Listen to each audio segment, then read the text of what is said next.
Assalamualaikum warahmatullahi wabarakatuh. Halo teman-teman, perkenalkan kami dari kelompok 8 yang akan membahas mengenai 2 ANOVA. Kelompok kami terdiri dari 3 orang anggota. Yang pertama ada saya sendiri, Anastasia Bensita Dewi. Dan saya, Gavin Adawisesa. Dan saya akan Indahkan Suwadadi. Nah, tanpa berlama-lama, langsung saja kita masuk ke dalam materi. Assalamualaikum warahmatullahi wabarakatuh. Nah, pada kesempatan kali ini kita akan belajar bersama mengenai 2 ANOVA dengan kelompok 8 dari kelas 2 KS 5. Kelompok kami terdiri dari 3 orang anggota. Yang pertama ada Anastasia Bensita Dewi dengan nomor induk mahasiswa 222111888. Selanjutnya ada Gavin Adawisesa dengan nomor induk mahasiswa 222112069. Dan yang terakhir ada Rakaninda Indah Kuswardani dengan nomor induk mahasiswa 222112305. Terdapat 4 outline pembelajaran kita pada kali ini. Yang pertama mengenai konsep dasar dari 2 ANOVA, kemudian yang kedua ada asumsi, selanjutnya ada ANOVA 2 arah tanpa replikasi, dan yang terakhir ada ANOVA 2 arah dengan replikasi yang dibagi menjadi 2, yaitu dengan interaksi dan juga tanpa interaksi. Outline yang pertama yaitu mengenai konsep dasar. Uji ANOVA 2 arah merupakan pengujian hipotesis beda 3 rata-rata ataupun lebih dengan data dikelompokkan menjadi 2 kriteria atau 2 faktor. Contoh dari ANOVA 2 way adalah data nilai mahasiswa yang dikelompokkan menurut prodi dan juga jenis kelaminnya. Selain itu ada data hasil panen berdasarkan jenis pupuk dan juga kerapatan tanaman. Selanjutnya kita akan beralih kepada asumsi. Di sini ada 2 asumsi. Yang pertama ada independensi, di mana sampel acak antar kategori dalam faktor bersifat independen. Yang kedua ada kenormalan dan homogenitas varians, di mana Y berdistribusi normal dan memenuhi homogenitas varian antar kategori dalam faktor. Selanjutnya kita beralih kepada ANOVA 2 arah tanpa replikasi, yang merupakan jenis ANOVA 2 arah dengan satu pengamatan tiap selnya. Selanjutnya kita akan membahas mengenai model, di mana modelnya yakni YIJ sama dengan mu IJ ditambah dengan epsilon IJ, dengan mu IJ sama dengan mu ditambah F1I ditambah dengan F2J, sehingga dapat dituliskan sebagai berikut: YIJ sama dengan mu ditambah dengan F1I dan F2J ditambah dengan epsilon IJ. Untuk I sama dengan 1, 2 sama dengan R, dan juga J mulai dari 1, 2 sama dengan C. Kemudian mu adalah rata-rata keseluruhan, kemudian F1I adalah pengaruh kategori atau subkelompok ke I dari faktor pertama, kemudian F2J adalah pengaruh kategori atau subkelompok ke J dari faktor kedua. Epsilon IJ adalah pengaruh galat acak dari kategori ke I dari faktor pertama dan kategori ke J dari faktor yang kedua. Nah, kita akan membahas mengenai hipotesis. Hipotesis statistik untuk data survei menguji perbedaan rata-rata dari kriteria faktor pertama untuk H0 yaitu mu1 sama dengan mu2 sama dengan mu3 sampai dengan mu ke R. Di mana artinya hipotesis pertama ini adalah semua nilai rata-rata dianggap sama pada tiap kelompoknya. Kemudian untuk H1 atau H alternatif adalah minimal terdapat satu rata-rata yang tidak sama. Begitu pula hipotesis pada kriteria atau faktor yang kedua, di mana H0 adalah mu1 sama dengan mu2 sama dengan mu3 sama dengan mu ke C. Yang artinya setiap rata-rata dari tiap kelompok dianggap sama. Kemudian untuk H1 atau H alternatifnya adalah minimal terdapat satu rata-rata yang tidak sama. Untuk tabel ANOVA terdiri dari sumber keragaman yakni faktor 1, faktor 2, dan juga galat, yang terdiri dari jumlah kuadratnya yaitu JKF1, JKF2, dan juga JKG. Derajat bebas untuk faktor pertama yaitu R-1, sedangkan derajat bebas untuk faktor yang kedua adalah C-1. Kemudian derajat bebas untuk galat adalah R-1 dikali dengan C-1. Untuk kuadrat tengah adalah jumlah kuadrat dibagi dengan derajat bebas. Untuk faktor pertama, JKF1 dibagi dengan R-1, sedangkan untuk faktor yang kedua adalah JKF2 dibagi C-1. Dan kuadrat tengah untuk galat adalah JKG dibagi dengan R-1 dikali dengan C-1. Untuk F hitung pada faktor pertama yakni kuadrat tengah pada faktor 1 dibagi dengan kuadrat tengah pada galat. Sedangkan untuk F hitung faktor kedua yakni kuadrat tengah faktor kedua dibagi dengan kuadrat tengah galatnya. Ya, selanjutnya kita akan membahas contoh soal ANOVA 2 way tanpa interaksi. Dari soal tersebut dapat kita dapatkan hipotesisnya, yaitu untuk kelompok atau faktor pertama, hipotesis nolnya yaitu rata-rata tes pengetahuan umum mahasiswa yang dikelompokkan berdasarkan tingkat adalah sama. Hipotesis alternatifnya adalah minimal terhadap 1 perbedaan rata-rata tes pengetahuan umum mahasiswa yang dikelompokkan berdasarkan tingkat. Untuk kelompok atau faktor kedua, hipotesis awalnya adalah rata-rata tes pengetahuan umum mahasiswa yang dikelompokkan berdasarkan prodi adalah sama. Hipotesis alternatifnya adalah minimal terdapat 1 perbedaan rata-rata tes pengetahuan umum berdasarkan prodi yang berbeda. Nah, diketahui alfanya adalah sebesar 0,05. Nah, pertama-tama kita import library yang harus digunakan, yaitu ada library stats yang berisi fungsi AOV yang digunakan, library Heaven untuk import data dari SAV atau SPSS, dan library readXL yang akan digunakan untuk import data Excel. Nah, untuk import datanya sendiri, ini adalah contoh import data yang dilakukan untuk dari data Excel dengan fungsi readXL yang berasal dari library readXL. Nah, jika teman-teman menggunakan data SPSS, maka gunakan fungsi readSAV yang berasal dari library Heaven. Nah, sebelum masuk ke uji hipotesisnya, kita persiapkan dulu variabel-variabelnya, yaitu variabel X1 yang akan berisi faktor atau kelompok berdasarkan tingkatnya. X2 adalah variabel yang berisi faktor atau kelompok berdasarkan prodinya. Nah, kemudian adalah Y adalah nilainya atau nilai tes pengetahuan umum mahasiswa. Nah, setelah itu kita tuliskan model statistiknya, yaitu kita simpan dalam variabel model, di mana model ini akan menyimpan hasil fungsi AOV. Nah, fungsi AOV ini dituliskan yaitu yang pertama adalah Y sebagai nilai atau variabel numeriknya, kemudian diikuti tanda hubung sebagai penanda bahwa variabel setelahnya adalah variabel faktornya. Nah, variabel faktor di sini ada dua, yaitu X1 dan X2. Tanda plus di sini berfungsi untuk menandakan hubungan. Jadi ada dua faktor untuk mengfaktorkan variabel Y. Nah, kemudian hasil dari perhitungan AOV yang dilakukan akan ditampilkan dengan metode summary. Nah, mungkin kita akan langsung run saja. Oke, sudah kita dapatkan hasil two-way ANOVA yang kita lakukan sebelumnya, yaitu tampak pada bagian ini. Nah, kemudian kita kasihkan hasilnya, yaitu untuk variabel X1 didapatkan p-value-nya adalah sebesar 0,928. Jika dibandingkan dengan alfanya yaitu 0,05, maka didapatkan keputusannya adalah gagal tolak H0. Maka dapat kita putuskan bahwa terdapat minimal satu perbedaan rata-rata tes pengetahuan umum mahasiswa yang dikelompokkan berdasarkan tingkatnya. Kemudian untuk variabel X2 kita dapatkan p-value-nya adalah sebesar 0,455, di mana jika kita bandingkan dengan alfanya yaitu sebesar 0,05 didapatkan keputusan yang sama yaitu gagal tolak H0. Jadi didapatkan keputusan bahwa minimal terdapat satu kelompok yang memiliki rata-rata tes pengetahuan umum mahasiswa yang berbeda yang dikelompokkan berdasarkan prodinya. Nah, mungkin itu yang dapat saya sampaikan. Lanjut ke materi selanjutnya.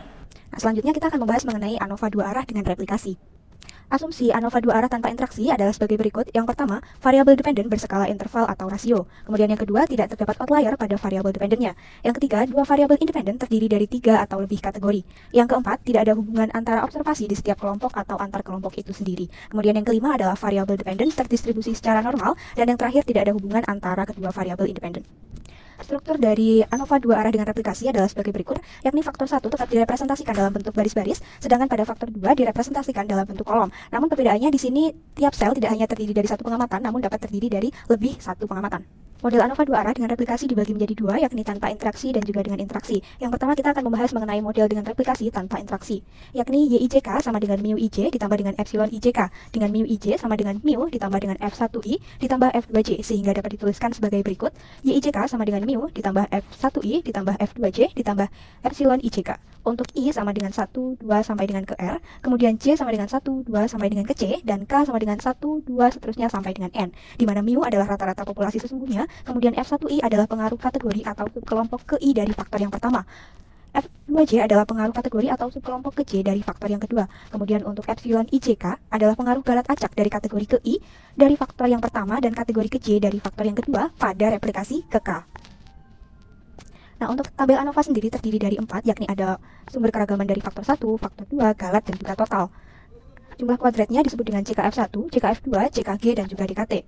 Untuk derajat bebas dari faktor yang pertama adalah R-1, kemudian derajat bebas dari faktor yang kedua adalah C-1, dan derajat bebas untuk galat adalah R-1 dikali dengan C-1, sedangkan derajat bebas untuk total adalah R dikali C-1. Untuk nada tengah adalah jumlah kuadrat dibagi dengan derajat bebasnya, yakni pada faktor pertama CKF1 dibagi dengan R-1, untuk faktor yang kedua CKF2 dibagi dengan C-1, dan untuk galat adalah CKG dibagi dengan R-1 dikali C-1. Untuk F hitung adalah kuadrat tengah dari faktor yang pertama dibagi dengan kuadrat tengah dari galat, kemudian untuk F hitung faktor yang kedua adalah kuadrat tengah faktor kedua dibagi dengan kuadrat tengah galat. Materi selanjutnya itu adalah ANOVA two-way dengan replikasi. Nah, seperti yang sudah dijelaskan oleh Tasya, ANOVA two-way dengan replikasi ini dibagi menjadi dua, yaitu berinteraksi dan tidak ada interaksi. Di sini ada contoh soal untuk soal 2, yaitu seorang dosen perguruan tinggi melakukan evaluasi terhadap hasil tes kemampuan umum yang dilakukan terhadap seluruh tingkat, baik tingkat 1, tingkat 2, tingkat 3, dan tingkat 4, dan juga lintas program studi, yaitu D3 statistika, D4 statistika, D4 komputasi statistik. Dosen tersebut tidak lagi mengambil satu sampel saja. Nah, ini bedanya dari soal yang dijelaskan oleh Gavin tadi. Di sini dosen tidak mengambil satu sampel saja, tapi ada beberapa, sehingga setiap faktor itu memiliki beberapa sampel. Dikarenakan kurang merepresentasikan kelompok, dosen akan mengambil 3 sampel secara acak untuk menggambarkan hasil tes pengetahuan umum yang dilakukan di setiap kelompoknya. Dosen tersebut penasaran apakah rata-rata nilai tes kemampuan umum di setiap tingkat dan prodi sama, di mana diketahui bahwa tidak ada interaksi antar data yang terpilih. Nah, ini untuk yang tipe pertamanya, yaitu dengan replikasi tapi tanpa interaksi. Untuk jawabannya, jadi langkah pertama yaitu menentukan hipotesis. Jadi untuk di ANOVA two-way ini ada 2 hipotesis, yaitu untuk kelompok atau faktor pertama yang kita ketahui kalau di sini itu tingkat ya. Jadi hipotesis nolnya yaitu rata-rata populasinya antara 4 tingkat itu sama, dan untuk hipotesis alternatifnya itu minimal terdapat satu perbedaan rata-rata tes pengetahuan berdasarkan tingkat. Begitu juga dengan faktor yang kedua, yaitu faktor prodi. Nah, di sini diketahui bahwa alfanya 0,05 dengan I-nya yaitu 3, J-nya 4, dan repartisinya ada 3. Repartisi di sini maksudnya itu sampelnya ada 3. Untuk I-nya itu maksudnya ada 3 prodi dan J-nya itu ada 4 tingkat. Yang pertama, seperti Gavin tadi juga kita import library, yaitu library stats untuk model ANOVA-nya, dan library heaven itu untuk mengimport datanya. Langkah pertama yang pasti adalah data import ya. Import data itu dengan menggunakan function read.csv yang ada di library heaven. Terus masukkan path file kalian yang mau dimasukkan. Kemudian head data ini hanya untuk melihat data yang bentuk data yang kita masukkan. Langsung saja di persiapan uji hipotesis, yaitu mendeklarasikan variabel yang mau diuji. Nah, ini kita ada 3 variabel, yaitu data tingkatnya, value, dan prodinya. Jadi si A dan B ini adalah faktornya, yaitu tingkat dan prodia kalau di sini. Kemudian untuk Y itu adalah nilai value-nya. Nah, langsung aja kita masuk ke pemodelan statistiknya, yaitu ini menggunakan function AOV. Y ini adalah variabel dependennya dan AB ini adalah faktornya. Di sini untuk tidak ada interaksi menggunakan tambah ya ini sebelah sini. Terus ini data itu adalah data yang digunakan. Jadi ini data sama dengan data yang digunakan apa? Kalau tadi kita namanya di sini data. Jadi dimasukkan di sini data. Kemudian summary modelnya agar nanti hasil dari pemodelan itu kelihatan sekaligus dengan p-value dan hasil F hitungnya. Jadi kita run aja, nanti dapatkan nilai ini.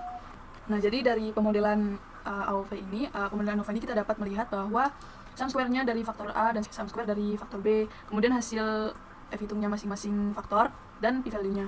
Nah, di sini dapat disimpulkan bahwa faktor A atau tingkat dalam model ini memiliki sum square sebesar 565,3 dan min square sebesar 565,3. Dan nilai F-value untuk faktor A adalah 8,353 yang menunjukkan adanya perbedaan yang signifikan antara tingkat terkait dengan variabel respon. Nah, ini bisa lebih gampang lihat dari nilai p-value-nya aja ya. Jadi kalau bintang 2 ini artinya berarti dia signifikan sampai di p-value 0,01. Jadi dia berdasarkan p-value-nya itu nilainya 0,00686 yang lebih kecil dari tingkat signifikan 0,05 dan 0,01 juga ya. Jadi oleh karena itu kita dapat menolak hipotesis 0 dari faktor A dan menyimpulkan bahwa terdapat perbedaan yang signifikan antara tingkat terkait dengan variabel respon.